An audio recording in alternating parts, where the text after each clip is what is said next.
our first hearing tomorrow. It's going to be in Petersburg, West Virginia, and it's the first hearing of the Ways and Means Committee and the Republican majority, because we want to hear from everyday West Virginians of what they are facing in the current economy and how we can listen to their ideas, their solutions, and to come up with their priorities instead of listening to the lobbyists and the folks in Washington, D.C. Well, that was House Ways and Means Committee Chairman Jason Smith with me yesterday on Sunday Morning Futures, previewing his panel's first hearing happening later today. A new poll finds 4 in 10 Americans' financial situation has gotten worse under President Biden. The Heritage Foundation is reporting that the average American household lost about $7,400 in annual income since Biden took office. Joining me right now is New York Congresswoman and member of the House Ways and Means Committee, Nicole Malliotakis. Congresswoman, it's good to see you. Thanks very much for being here. Tell me about the first hearing and how will you tackle this issue where 40-year high inflation has been cutting into everybody's ability in terms of saving and spending?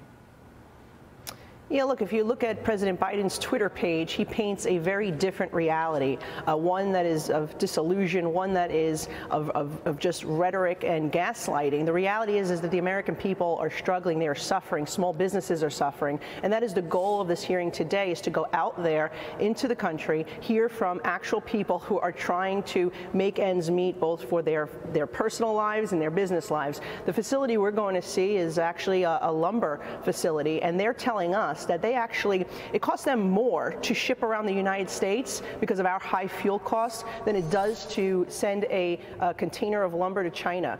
Things like that are really problematic for the future of this country. And so our goal in the Ways and Means Committee is to use tax and trade policy to restore energy independence, to make sure that we address the supply chain issues that we have, but also to enhance trade. That's the one way where we can improve our GDP, is looking at these trade deals that Biden has not done anything. He has not done anything to try to improve our relationships with our neighbors in Central and South America or with the Indo-Pacific or other regions. And so we're very focused on going forward and also looking at medical innovation, medical security. How do we bring that supply chain home from China? The pharmaceutical ingredients that we rely on, we cannot allow them to ever weaponize that against us, as you see Russia right now weaponizing energy against Europe.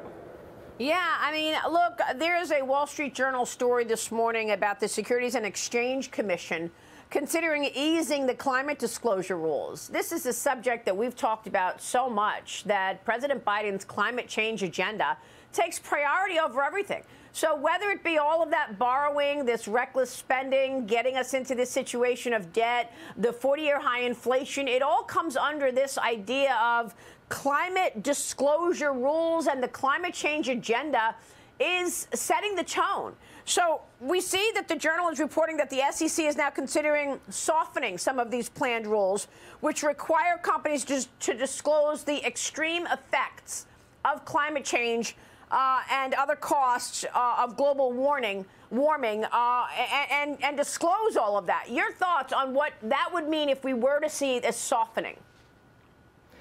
Well, look, we're seeing how companies are not investing in expanding their facilities because they think there is an anti-energy sentiment out there, which there is. Everything from, putting pressure on banks not to lend to energy companies, to not expanding our infrastructure in this Keystone Pipeline, for example, to some of the regulations that have been put in place that have really destroyed traditional energy sources. Look, I think most of us want, we all support clean energy diversification, but it can't be to the exclusion of traditional energy sources that we rely on. Look what is happening in Europe right now, where it's being weaponized against them by Russia. And now you're seeing these countries starting to backtrack, right? They're starting to backtrack on some of these nuclear plant closures. They're starting to backtrack on hydraulic fracturing.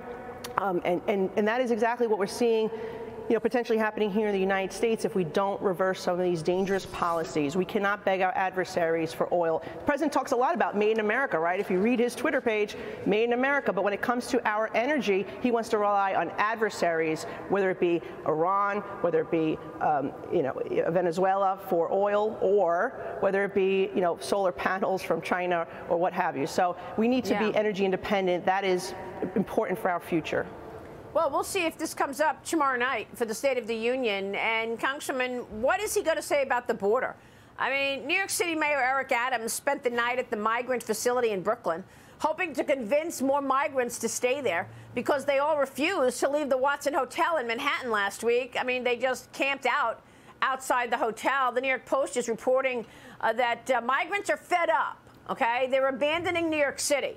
And they're taking taxpayer-funded buses to Canada. So this is getting more insane by the minute, Congressman. What are you expecting the president to talk about tomorrow night at the State of the Union? And will it include this wide-open border and its impact on New York and other cities? I hope he does include it, but as you know, last week he came to New York City. He didn't even go visit the Watson Hotel where many of these migrants are housed. The mayor continues to use New York City's right of shelter law, which is intended for U.S. citizens, homeless New Yorkers, and applying it to those who are coming into our country illegally. Well over 70% of individuals that are crossing into our country and claim asylum do not have legitimate asylum claims. They're coming in illegally, and that has to be differentiated by this president. I don't know that he will address this issue, quite frankly, because he brought it up last year, said he wanted to work in a bipartisan manner to resolve it, and then he just ignored every proposal that we put forward to secure our border. We are concerned, and rightfully so. We had just the other day an Iranian who was on the terror watch list caught in Texas. He actually was able successfully to enter our country. Thankfully, the Texas DPS were able to find him. And look at the record amount of fentanyl, which, by the way, the migrants are citing as wanting to leave New York City. They said there's too much drug use, there's too much crime. They want to leave New York City. So think about that, right? Here are refugees from Venezuela and other countries who are claiming now that New York City is not where they want to raise their children. So it should be a wake-up call to both the mayor and the president. We need to get this crisis under control, and we can do it. All he needs to do, again, just like the energy policies, reverse his executive orders. Let's put back the policies of President Trump that were working. Let's stem the flow, and let's make sure that we differentiate between legitimate asylum seekers and those who are in the country illegally. Well, I'm sorry, Congressman, he's not going to do any of that. Well, he's not going to do any of it, but that's why we were so upset when the Senate took away our leverage when they passed that bill in December, because we were going to use our leverage, power of the purse, to put pressure on the president to do that. Remember, House is only 1/3 of the pie. We need the other 2/3 to come along if we're going to do anything. And I think the real way we can do anything is by making sure we use that budget process that reflects our priorities and not give in until the president does something to secure this border. Well, there sure are a lot of crises for him to discuss tomorrow night. Cheryl, these are just one of several crises that we're talking about. You want to raise another one? Well, obviously what's happening here in New York City, Congresswoman, at Cheryl Casoni, to the point about what Mayor Adams is doing here, these migrants saying that they're going to leave because of, yes, the crime in New York City. But remember that Governor Kathy Hochul has already heard from reportedly Nancy Pelosi herself saying, I lost my gavel because of New York State. Because New York State, the Democrats in this state did not take crime seriously, and that's why the House ended up flipping and going to the GOP. Is Governor Hochul, New York Democrats, going to finally get serious about crime in this city and in this state?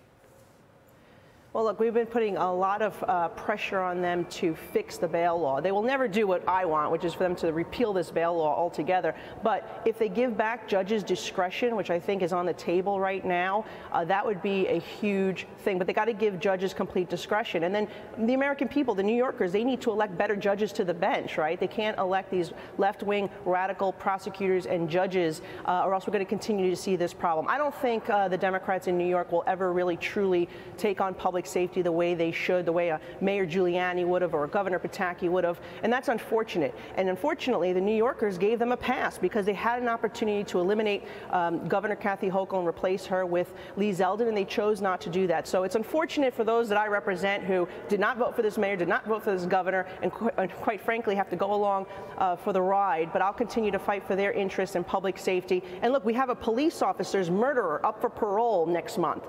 Gerard Carter, killed on Staten Island by a thug, and if we allow this police officer to be released, it once again sends the wrong message that we are putting criminals before public safety, before our law enforcement, and so that's right now the fight that we're facing on Staten Island.